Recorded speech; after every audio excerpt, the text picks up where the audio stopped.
Hi everyone, welcome back to the channel. I am Nikhil and in today's video we are going to talk about a special topic. Generally you guys see me giving you advices on how to build muscles, how to stay active and fit. But in today's topic I am going to talk about something which is very different from what I have been sharing till now. So the thing which I am going to talk about is conscious living. How conscious you and me are, कितने आराम से हम अपनी ज़िंदगी को जी रहे हैं. Not the physical comfort I am talking about. मैं बात कर रहा हूँ आपका मन, आपका मस्तिष्क, योर माइंड, आपके entire existence. How calmly, peacefully and consciously you guys are living. In our everyday life we are going through a lot of friction. बहुत सारी चीज़ों से. आउटर वर्ल्ड में जो फ्रिक्शन होता है वो तो होता ही है, उसके अलावा ऐसी बहुत सारी चीज़ें होती हैं जो हमारे खुद के अंदर होती हैं. Business, relationship wise, job wise, हज़ारों चीज़ें होती हैं जिनसे हमें कुछ ना कुछ स्ट्रेस, टेंशन बनी रहती है. लेकिन क्या ऐसा कुछ है जिसकी जिम्मेदारी आपके ऊपर है और आप उसको इसलिए नहीं कर पा रहे हो because you are not living consciously. आप जल्दी से रिएक्ट कर देते हो सिचुएशन पे. आपको नहीं समझ में आता कि स्ट्रेस से कैसे डील करना है. ऐसा नहीं है कि हर कोई स्ट्रेस में डिप्रेसिव होता है. देर आर पीपल जो स्ट्रेस को फेस कर लेते हैं. देर आर पीपल जो लड़ाइयों को सुलझा लेते हैं. देर आर पीपल जो अपनी लाइफ में काफ़ी स्मूथली जा रहे होते हैं. तो उन्हीं सब चीज़ों को माइंड में रखते हुए मैं आपसे 5 पॉइंट्स के बारे में डिस्कस करने वाला हूँ. And these 5 factors will help you and me both in identifying that how consciously we are living. अगर आप कॉन्शियसली जीते हो तो ऑब्वियसली आपकी लाइफ में फ्रिक्शन बहुत कम होता है. You are able to deal with stress, you are able to deal with people, you are able to deal with all kind of situations जो कि life throws at you. So I want you to please join me in this video, but before that, like the video, subscribe to the channel, press the bell icon, and I'm 100% sure कि ऐसे बहुत सारे लोग होंगे आपकी भी life में जिनको बहुत ज़रूरत होगी किसी न किसी तरीके की गाइडेंस की. तो शायद ये वीडियो उनके लिए एक गाइडेंस के रूप में काम करे. So I request you to please share it also. You can post down in the comment that whatever you feel like once you are done with the video. So now, without wasting even a single second, जैसा मैं हमेशा बोलता हूँ, let's start with the video. The number one thing जिसके बारे में हमें सोचना पड़ेगा to identify how conscious we are, the number one thing is what is your relation with the food. आप जो खाना खाते हो आपका उसके साथ क्या संबंध है, कैसा इमोशनल रिलेशन है आपके साथ. अब सोचने में आपको लगेगा कि यार ये कैसी बात हुई, खाना आता है, खाना खा लेते हैं. That's the point. खाना आया, खाना खा लिया, ख़त्म हो गई बात. किसी दिन आपको बहुत ज़बरदस्त क्रेविंग थी कोई एक पर्टिकुलर चीज़ को खाने की, वो सामने आई, आपने खा लिया, बात ख़त्म हो गई. नहीं. Now try to understand this thing from a different perspective. I am giving you a situation where you want to enjoy a certain dish. आपको लगता है कि यार यही चीज़ मुझे खाने का मन कर रहा है बहुत ज़्यादा, और आप किसी रेस्टोरेंट में जाते हो, आप उसको ऑर्डर करते हो, वो चीज़ आपके सामने आती है 15-20 मिनट में रेडी होके. And how do you react to it. आप राइट अवे उसे खाने लगते हो या फिर अपने आप को रोकते हो पहले आप कि hold on, wait a minute. सबसे पहले you have to identify this thing.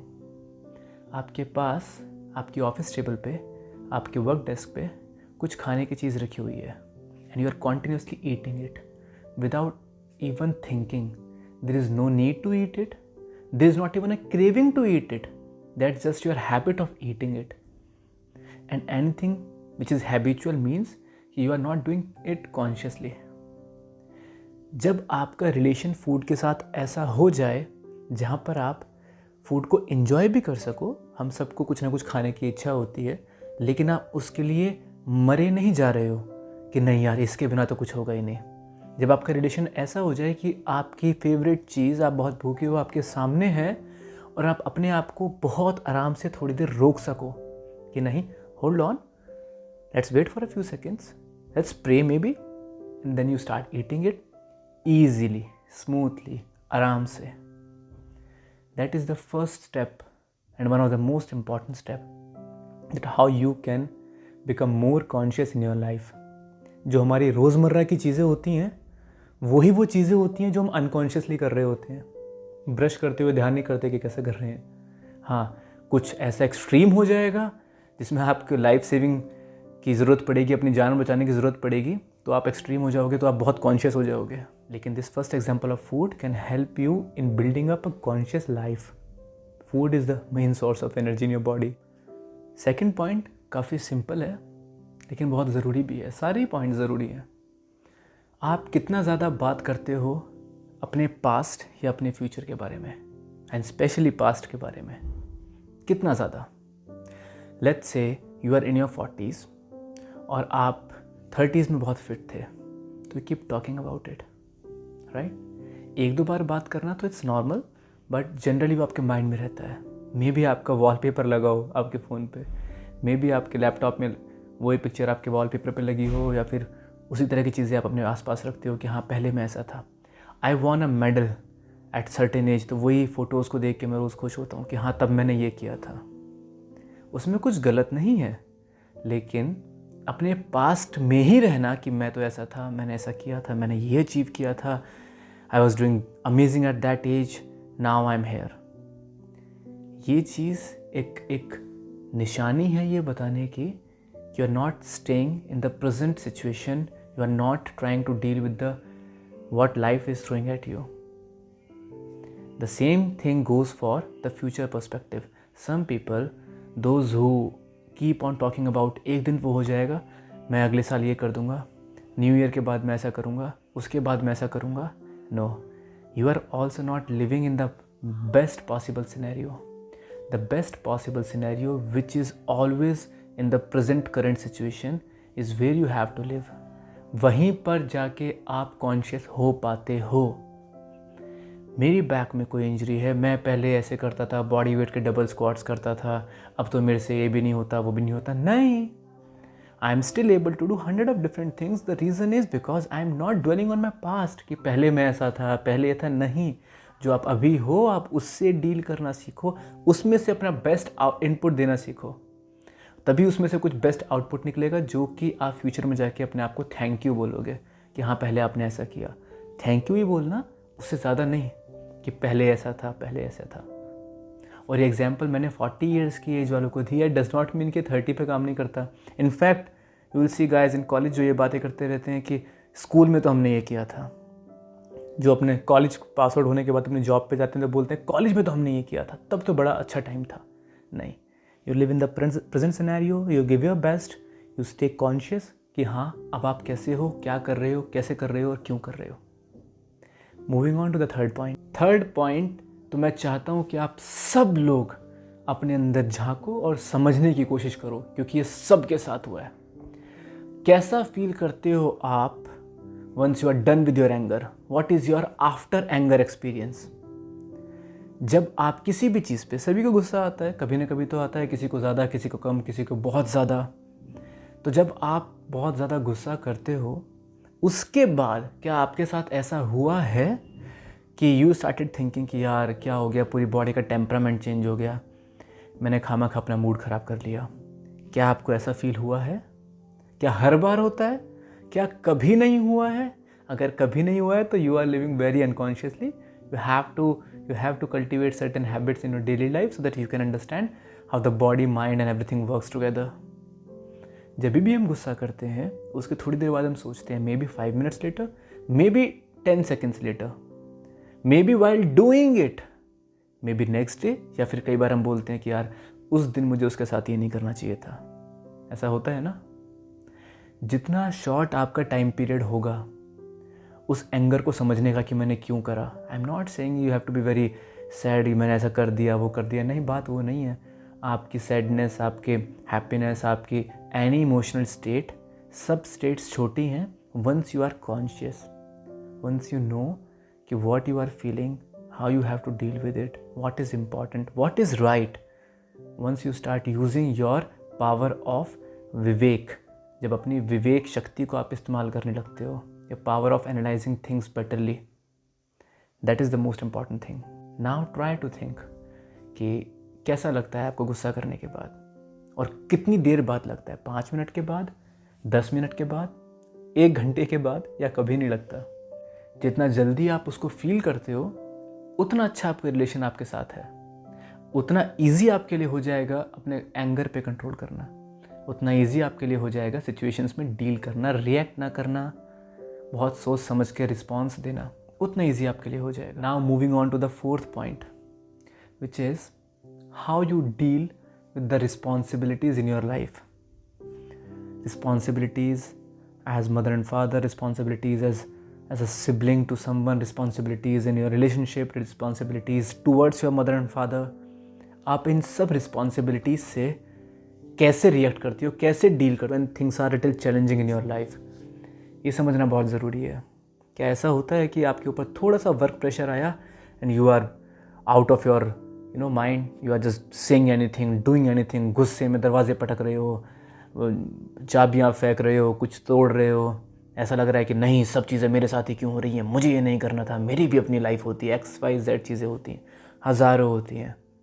इतनी सी चीज़ लाइफ में आगे पीछे हो जाए, let's say if your maid is not on time, जिसकी वजह से you are not able to eat properly, जिसके बाद आपको जिम जाना था, थिंग्स कुड बी वेरी कि why is this happening, why she is not on time, अचानक से आप गुस्सा करने लगोगे।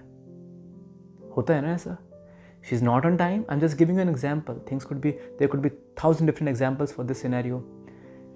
If you didn't get the food at the right time, that will definitely hamper your workout, but it does not mean that you have to be angry on it and उसके response में अपने आप को और week कर लो, क्योंकि anger में भी, गुस्से में भी बहुत सारी एनर्जी जाती है, बहुत ज़्यादा। तो you have to deal with situation very very responsibly. जब ऐसा हो कि आपको लगे कि आपके ऊपर लाइफ की बहुत सारी जिम्मेदारियां आ गई हैं, आप अकेले पड़ गए हो। पहली बात तो जब आपको लगे आप अकेले पड़ गए हो, इट मीन्स कि you are dealing with it from a very long time. लेकिन अगर थोड़ी रिस्पॉन्सिबिलिटीज़ आई हैं और all you are seeking is just comfort, all you are seeking is कि बस मैं बेड पे बैठ जाऊँ, मुझे कुछ काम ना करना पड़े, then you need to understand you are not living consciously, you are running away from things. You can only become strong, you can only become an uplifted human being in many scenarios once you start taking challenges, once you start dealing with responsibilities. उसी के बाद आपका career development होता है। अगर आपकी life में कोई चैलेंज ही नहीं आया, आपने कोई रिस्पॉन्सिबिलिटीज़ ही नहीं ली, तो आपका करियर कहाँ डेवलप होगा, आपका कैरेक्टर कहाँ डेवलप होगा, not career, I am sorry, आपका कैरेक्टर कहाँ डेवलप होगा। You will always be a small little boy और अ गर्ल जिसको हर वक्त बस कंफर्ट दिखता है, और ऐसे पूरी लाइफ आप नहीं चल सकते ना। You will have to be strong, you will have to face things as they are, you will have to be conscious enough to understand how to deal with things. So this was point number 4. Now moving ahead to the point number 5. Now this 5th point is something जिसे मैं तो बहुत enjoy करता हूँ। मुझे नहीं पता आप इसको लेके कैसा रिएक्ट करोगे। कैसा फील होता है जब आप बिल्कुल अकेले होते हो? नहीं, not in life and all, नहीं, कैसा फील होता है जब आप अपने रूम में, अपने घर में आप बिल्कुल अकेले होते हो, और कितने टाइम तक रह सकते हो जहाँ पर आपके पास कुछ एंटरटेनमेंट के लिए नहीं है ज़बरदस्ती।